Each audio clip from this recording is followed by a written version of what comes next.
मैं विपिन मिश्रा, मैं इसकी पाठशाला में आपका हार्दिक स्वागत और अभिनंदन करता हूं। उम्मीद है दोस्तों आप सभी स्वस्थ होंगे और अपने लक्ष्य की ओर तेज़ी से आगे बढ़ रहे होंगे।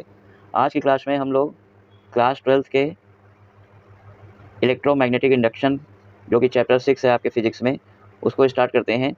तो आज की वीडियो में हम लोग इलेक्ट्रोमैग्नेटिक इंडक्शन में आपको मैग्नेटिक फ्लक्स क्लियर करेंगे, फैराडेज एक्सपेरिमेंट क्लियर करेंगे और Faraday's law of electromagnetic induction और लेंस लॉ की बातें होंगी।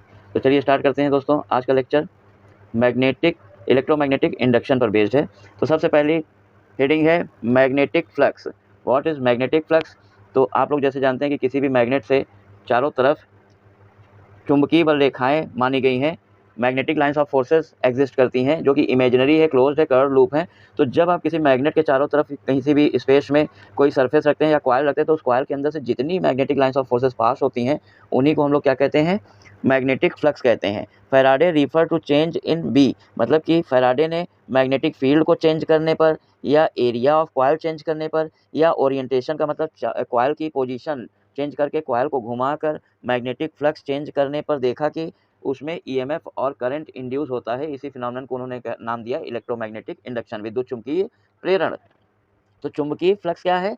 किसी भी कॉइल से चुंबकीय क्षेत्र में रखे किसी भी कुंडली से गुजरने वाली चुंबकीय बल रेखाओं की संख्या होती है और इसका मैथमेटिकल फॉर्म होता है the formal definition of magnetic flux is given by the following formula phi B equal to होता है integral B dot D A, the integral of dot product of magnetic field intensity B vector and area vector, ये होता है magnetic flux. अगर हम इसको normal form में लिखे तो फाई इक्वल टू होगा B dot A, dot product खोलने पर क्या होगा? Phi equal to B A cos theta. मान लीजिए ये फाई या थीटा, क्योंकि फाई से डिनोट करते हैं फ्लक्स को तो इसको थीटा डिनोट कर लीजिए।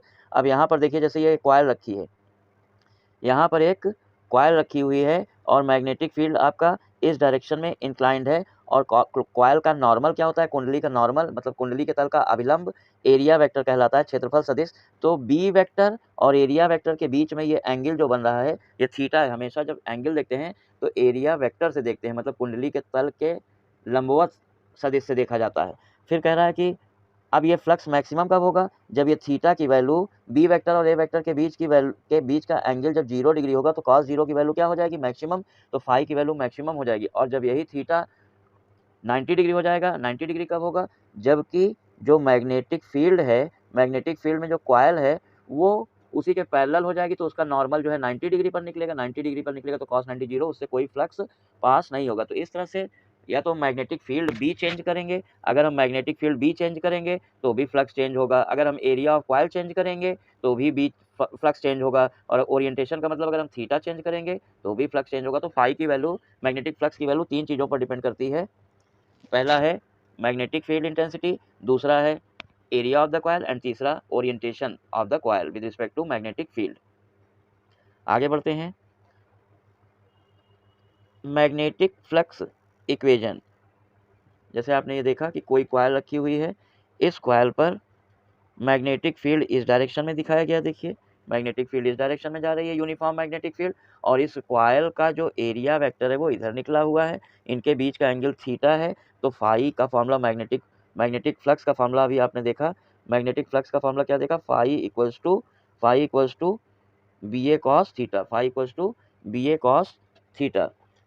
Faraday's experiment of electromagnetic induction, Faraday's experiment of electromagnetic induction. तो डायग्राम में दिखाया गया है फैराडे ने इस एक्सपेरिमेंट को किया था, समझ लीजिए गुस्से में। वो जब एक मैग्नेट को काफ़ी कई वर्षों से इस पर वो रिसर्च कर रहे थे, लेकिन एक दिन रात में 12:30 के आसपास उन्होंने मैग्नेट को गुस्से में फेंका और वो उछल कर एक कॉइल के अंदर गया। और कॉइल के अंदर जाते ही उसमें गैल्वेनोमीटर में डिफ्लेक्शन दिखा। जब गैल्वेनोमीटर में डिफ्लेक्शन दिखा तो तुरंत वो रुक गए और रात भर फिर उन्होंने एक्सपेरिमेंट किया। तो उन्होंने एक्सपेरिमेंट में सबसे पहले क्या किया कि एक सोलेनॉइड ली, कॉपर वायर से बनी हुई एक सोलेनॉइड ली। इसमें कोई सोर्स नहीं लगा, कोई बैटरी या सेल नहीं लगी है, केवल गैल्वेनोमीटर लगा हुआ है, गैल्वेनोमीटर जी लगा हुआ है।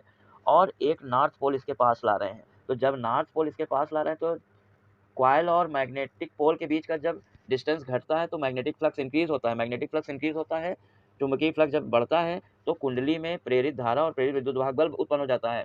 Magnetic induced current and induced EMF is produced in the coil, and this current is induced in such a way, in such a direction that it opposes the cause due to which it is produced।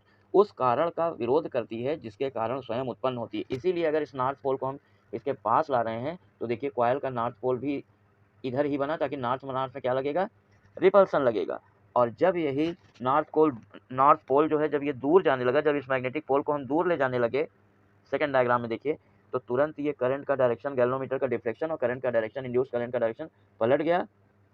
और जब ये coil दूर जाने लगी तो flux decrease होने लगा, तो कॉइल में करंट का डायरेक्शन पलट गया, गैल्वेनोमीटर में डिफ्लेक्शन का डायरेक्शन पलट गया, ताकि ये साउथ पोल बन जाए और नॉर्थ पोल को अट्रैक्ट करने लगे। तो जब नॉर्थ पोल पास आता है तो वो नॉर्थ पोल बन के रिपेल करता है, और जब नॉर्थ पोल दूर जाने लगता है तो साउथ पोल बन के अट्रैक्ट करता है। तो इसका मतलब हमेशा इंडक्शन ऐसे डायरेक्शन में होता है कि उस कॉज का अपोज करता है जिसकी वजह से वो प्रोड्यूस होता है। और ये भी उन्होंने एक्सपेरिमेंट में प्रूव किया कि ये फ्लक्स में जो चेंज होता है, इसी की वजह से ईएमएफ और करंट इंड्यूस होता है। तो फ्लक्स में जितनी फास्ट चेंज होता है, जितनी तेज वेरिएशन होता है, उतना ही बड़ी करंट इंड्यूस होती है और उतना ही बड़ा वोल्टेज भी इंड्यूस होता है। तो इन्होंने इससे ये कंक्लूजन निकाला। फिर इन्होंने इलेक्ट्रोमैग्नेटिक इंडक्शन को डिफाइन कर दिया यहीं से कि when magnetic flux linked with coil changes with time, the EMF and current is induced in the coil, and this phenomenon is known as electromagnetic induction। अब देखिए किस मेथड से मैग्नेटिक फ्लक्स चेंज हो सकता है। तो mentioned here are a few ways to change the magnetic flux intensity in a closed loop. पहला है बाय रोटेटिंग द कॉइल को रोटेट करके, अगर कॉइल को रोटेट करेंगे तो थीटा चेंज होगा और कॉस थीटा चेंज होगा, जिससे फाई चेंज होगा। दूसरा तरीका क्या होता है, मैग्नेटिक फील्ड को चेंज कर दिया जाए by moving the coil into और आउट द मैग्नेटिक फील्ड। अगर हम मैग्नेट की जगह कोई दूसरी सोलेनॉइड ले लें और उसको पास लाएं किसी कॉइल के, तो वहाँ भी इलेक्ट्रोमैग्नेटिक इंडक्शन होगा। फिर तीसरा है by changing the area of the coil placed in the magnetic field. उस कॉइल के एरिया को बड़ा छोटा करें तो उससे भी फ्लक्स में चेंज आएगा। फ्लक्स में चेंज आना चाहिए चाहे किसी भी मेथड से, तभी इलेक्ट्रोमैग्नेटिक इंडक्शन होगा। और लास्ट मेथड है by moving a magnet toward और अवे फ्रॉम द कॉइल से पास लाएंगे तो मैग्नेटिक फील्ड बढ़ेगा, कॉइल से दूर ले जाएंगे तो मैग्नेटिक फील्ड घटेगी। जब बी की वैल्यू चेंज होगी तो भी फाई चेंज होगा। तो phi depends on magnetic field B, area of coil A and orientation theta.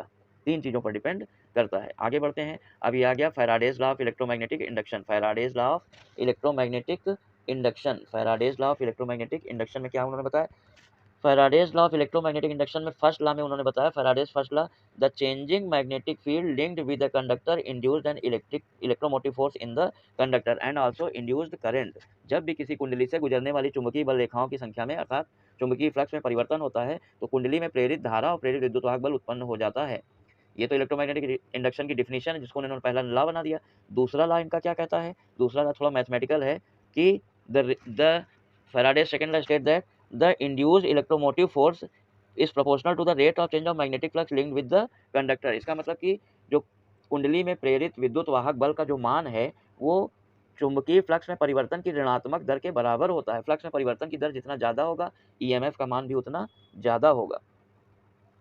ये इसका फार्मूला है। मान लीजिए जब कॉइल थी किसी समय, जब कुंडली यहाँ रखी थी तो प्रारंभिक फ्लक्स उसका फाई 1 था। बाद में जब बाद में जब कुंडली घुमाया या बी चेंज किया तो अंतिम फ्लक्स फाई 2 हो गया। तो फ्लक्स में कितना परिवर्तन हुआ, फाई 2 माइनस फाई 1, और टाइम इंटरवल हुआ टी, और एन यहाँ नंबर ऑफ टर्न्स है, मतलब कुंडली में फेरों की संख्या। तो प्रेरित विद्युत बल ई बराबर होता है माइनस डेल्टा फाई, ई बराबर होता है minus delta phi by delta T into, अगर कॉइल में एन टर्न्स तो एन भी ले लेंगे। इसी को हम लोग इस फॉर्म में कैलकुलस की भाषा में लिख सकते हैं, E equals to minus N D phi by D T, E equals to minus N D phi by D T. मतलब प्रेरित विद्युत वाहक बल का मान फ्लक्स में परिवर्तन की ऋणात्मक दर और कुंडली में फेरों की संख्या के गुणनफल के बराबर होता है। माइनस चिन्ह यहाँ ये प्रदर्शित करता है कि प्रेरित धारा और प्रेरित विद्युत वाहक बल सदैव ऐसे दिशा में उत्पन्न होता है कि ये उस कारक का विरोध करता है जिसके कारण स्वयं उत्पन्न होता है। Negative sign express that the current and EMF is induced in such a direction that it opposes the cause due to which it is produced। अब आता है लेंस लॉ। लेंस लॉ क्या है दोस्तों, लेंस लॉ भी इसी electromagnetic induction पर ही experiment पर बेस्ड दिया गया लॉ है। The German physicist Heinrich Friedrich Lenz deduced a rule known as Lenz law that described the polarity of the induced EMF। Lenz law states that the polarity of induced EMF is such that it tends to produce a current which opposes the change in moving in magnetic flux। इसका मतलब कि magnetic flux अगर बढ़ रहा है, प्रेरित धारा और प्रेरित विद्युत बल सदैव ऐसे दिशा में उत्पन्न होता है, इंड्यूस्ड करंट और इंड्यूस्ड ईएमएफ ऐसे डायरेक्शन में प्रोड्यूस होता है कि वो उस काज का अपोज करता है जिसकी वजह से वो प्रोड्यूस होता है। इसका मतलब मैग्नेटिक फ्लक्स अगर बढ़ रहा है तो उसको रिपेल करके घटाने की कोशिश करेगा, और अगर मैग्नेटिक फ्लक्स घट रहा है तो उसको बढ़ाने की कोशिश करेगा। तो उम्मीद है दोस्तों आप लोगों को यहाँ तक का टॉपिक क्लियर हो गया होगा। इसमें जो फार्मूला अभी एक ही फार्मूला केवल आया है, उससे रिलेटेड जो भी न्यूमेरिकल्स हैं उसको हम लोग नेक्स्ट लेक्चर में अपने कवर करेंगे। तो अगर आप इस वीडियो को पसंद करते हैं तो इसको ज़्यादा से ज़्यादा लाइक एंड सब्सक्राइब कर दें, और हमारे चैनल को भी सब्सक्राइब कर लें, जिससे कि आपको कंप्लीट कोर्स फिजिक्स का, मैथ्स का और केमिस्ट्री का तीनों आपके एग्ज़ाम से पहले कंप्लीट नोट्स मिल सके। तो thank you, have a nice day.